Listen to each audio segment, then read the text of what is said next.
სახელითა მამისათა და ძისათა და წმინდისა სულისათა ჩვენთან არის ღმერთი. ღმერთმა დაგლოცოთ, ღმერთმა გაგახარო და ღვთის კურთხევა, წყალობა, სიკეთე, მადლი ღმერთმა არ მოგაკლოთ, დაიფაროს და დაიცვას ღმერთმა თვითონგანაკანი ცხოვრება. დიდი მადლობა ყველას მობრძანებისათვის, ღმერთმა შეგიწიროთ ტაძარში მოსვლა და ღვთის მადლი და წყალობა გაგატანოთ ყველა სამტაძრიდან. ჩვენ ახლა წინა კვირას ვიყავით ტაო-კლარჯეთში, ამ საოცარ ადგილზე და ერთ რამეზე ვფიქრობდი, როცა საოცარ მიწა-წყალზე ვიყავით, ვფიქრობდი ერთ რამეზე, რომ ეს არის ჩვენთვის, ქართველებისთვის საქართველოს იერუსალიმი. აი როგორც სოფლიოსთვის იერუსალიმია უმთავრესი, სადაც მაცხოვრებდა, ზუსტად ესევეა ჩვენს ქართველებისათვის არის იერუსალიმი, ის სადაც ქართული გული ძგერდა, სადაც არის ქართული სახელმწიფო ჩამოყალიბდა, სადაც აი დღეს ჩვენ გვეწოდება ქართველები. ეს ყველაფერი წამოსვლა ტაო-კლარჯეთიდან და ეს მიწა-წყალი დღეს საქართველოსი აღარ არის.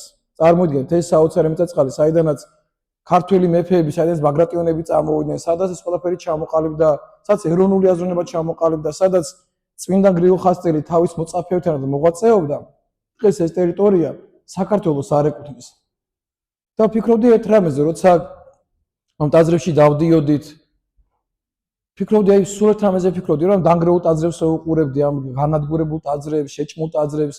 ბანაში რო ვიყავი, განსაკუთრებულად დამეუფლა ეს შეგრძნება ბანაში, აი შემოვიდა ეს შეგრძნება, რომ უყურებ ამ დიდებულ ტაძარს, რომელიც ოდღესაც იყო ძალიან დიდებული და ახლაც ნანგრევებიც კი ძალიან დიდებულია, ეს დანგრეულიც კი ძალიან დიდებულია. ესეთი აზრი მომდიოდა, რომ ესე დიდებულად, ესე დიდებულად არის შექმნილი ყველა ადამიანი. ანუ ყველა ადამიანი ღმერთს თავის ხატება და თავის მსგავსება და ყველა ადამიანი არის დიდებული და ლამაზი, იმიტომ რომ უშნო მახინჯი ადამიანი არ არსებობს, ფიზიკურად არ არსებობს. ჩვენ გონია რომ ვიღაცა ესეთი ლამაზი, ეს ვიღაცა უშნო. ღვთის წინაშე ყველა ძალიან ლამაზია, იმიტომ რომ ყველა ადამიანი არის ღვთის ქმნილება. რამ დაანგრია ბანას ტაძარი და ეს ტაძრები? ეს ტაძრები დაანგრია მტერმა.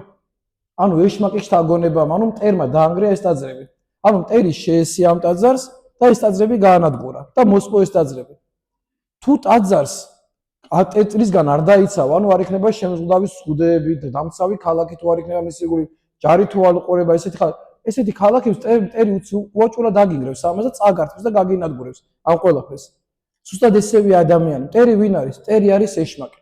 ეშმაკს რა იარაღები აქვს? რითი ებრძვის ეშმაკი ადამიანს? ეშმაკი ადამიანს ებრძვის ცოდვებით.